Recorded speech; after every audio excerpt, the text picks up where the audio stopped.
On the 24th of June 2013, my 11-year-old son was illegally kidnapped from care by social workers in Newcastle, Down. They came to my home and the male senior social worker told me to hand over my son to them. I refused, and I asked on what grounds.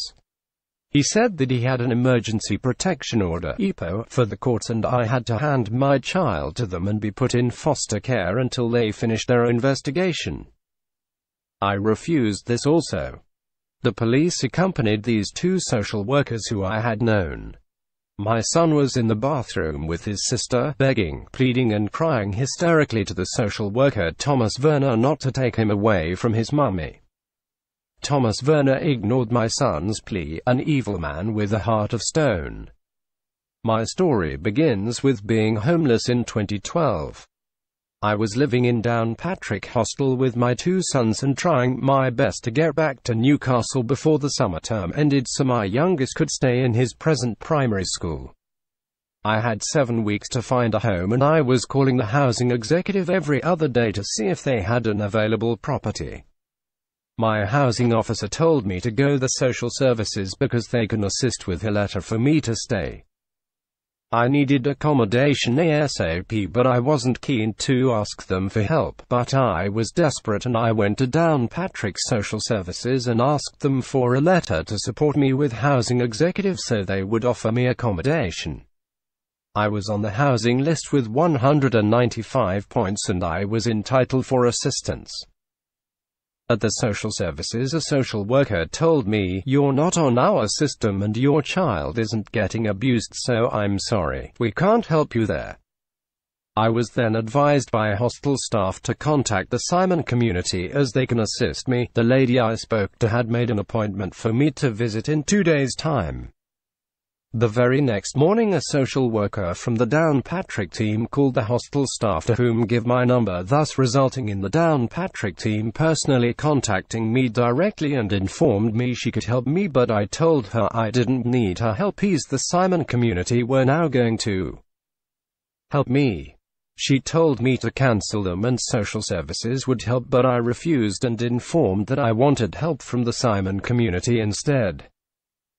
On the day the lady from Simon community was supposed to call out, she called me and told me that a social worker had called her and cancelled the appointment for home visit. I asked her why did this happen and I was told the social worker had told her that they would take over and help. I went in the next day with my son and it was 101 questions which I thought was innocent enough, but found out later in the day that they weren't, as she asked about my past health and if I took drugs and alcohol, which I don't. She then asked everything about my life which I wasn't willing to disclose as my son was young and he didn't hear some of them questions, and then it came to the part of my past mental health difficulties. In 2009 I suffered from depression and suicidal thoughts, but I fought the illness and received help and support in Belfast and it was under control, and by 2012 I was nearly recovered from the illness. My children were never in any danger from me and I would never put them in danger, but all of this was brought up by the social worker. Long story short, my son was put onto the child protection register with no reason whatsoever or evidence of any kind. They told me it was protect him so that they could help me secure a home in Newcastle. The head chair told me they had secured a 2-bed flat in Newcastle for me and my son. I told her that my oldest son lived with us too and she said he could find his own accommodation as he was over 18 years and he didn't need to be living with us, but that was up to me. So was I supposed to leave my oldest son homeless? I refused to take this accommodation and she informed me, "If you don't take this accommodation, then we have no choice only to place your son in the foster care system until something bigger becomes available." I was in shock by what she had just said, and I told her that was blackmail and she replied that whatever I thought, it didn't matter. I had no choice only to be forced into a property I wasn't allowed to view. They said they had a paid deposit of £200 as it was private rented to the estate agent and I had to move in the following week and they would help with removal of my things from the hostel. I moved into the flat and I gave my sons the bedrooms and I slept in the living room on a sofa bed. My 18-year-old son wasn't allowed to share a room with his brother and I couldn't share a room with either of my sons. The social worker told me my case would be transferred to the Newcastle Gateway team in a few weeks and they would decide on moving my son from the register. The Gateway social workers, Thomas Werner and Laura Russell, would come into my home every week and ask to look where we were sleeping, who was in which room and where are the beds, what was in the wardrobes and in the kitchen cupboards, what appliances I had and if there was enough food. My youngest son was on a camp bed because when my beds came back from the housing executive storage they were damp, and I had to buy 3 new beds and mattress. I couldn't use mine and it sat propped up in the hall inside the box, but my son's beds were erected in the bedrooms. Soon after the visits were every 2 to 3 weeks and each time they came out to my home my son would ask them why they were here and they going to take him away from his mummy. They both responded, "No, we aren't going to take you away from your mummy and family as we don't see any need to and there is no abuse and neglect from your mum to you." On the 21st of June 2013, after I came home with my son at lunchtime after he finished his last day at his beloved primary school, Thomas Werner and another social worker arrived at my home wishing to speak to me and my son. Mr. Werner was insisting I put my son into voluntary foster care for the weekend. I asked why and wasn't given answer but was told if I didn't do as he said, that he would make it that I wouldn't see my son again. Exclamation mark. I got anxious and I didn't know what he meant. He was scaring my son and myself. My son ran to his bedroom and the other social worker followed him, while I told Mr. Werner to leave my home or I was calling the police, as he had no right to enter my home and make threats against me and scare my son. I went into the bedroom to see if my son was okay and the social worker was telling my son, "Your mum is sick, and she needs to go to hospital." I looked at her and asked her where this came from and what the hell was she doing. I told her to get out of my house and she left the bedroom. I went back into the living room where Mr. Werner was pacing up and down. I also told him to leave and dial 999 but he told me to stop. They were leaving. I texted my daughter to come home and she arrived few moments later and she asked what was going on. Mr. Werner maintained that I was sick, but I assured my daughter that I wasn't. On the 24th of June 2013, Mr. Werner and Laura Russell came to my home with 3 police officers and told me to hand over my son.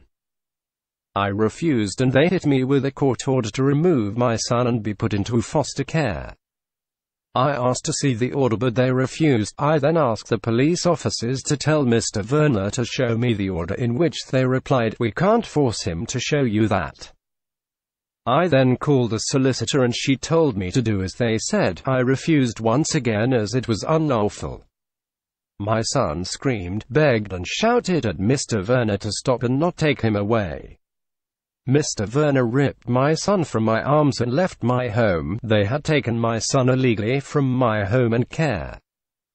A court case went on for 10 months and the lies along with false information provided in court was immense. All the time solicitors were telling me to do what the social services were saying and as to save my human rights. I told them this was unlawful. I never seen an EPO on the day my son was illegally removed from my care. It turned up 2 days after via a fax. The end came on the 2nd of April 2014 when the judge who had met my son had said I raised my son with such manners and very well that he still had to put him in foster care until he was 18. I researched and investigated my own case for 3 years. I contacted the following people for assistance as I didn't have a leg stand on. They were Chris Hazard, Jerry Adams, Martin McGuinness, Stephen Hamilton, Paul Maskey, Sayarad, Edwin Boots, Nikki, Human Rights Commissioner for NE, Martina Anderson, Teresa Ruane and Willie Clark.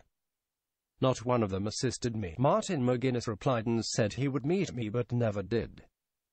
I contacted Margaret Ritchie, which she did contact social services for 9 months, but they were lying to her and I told her to stop.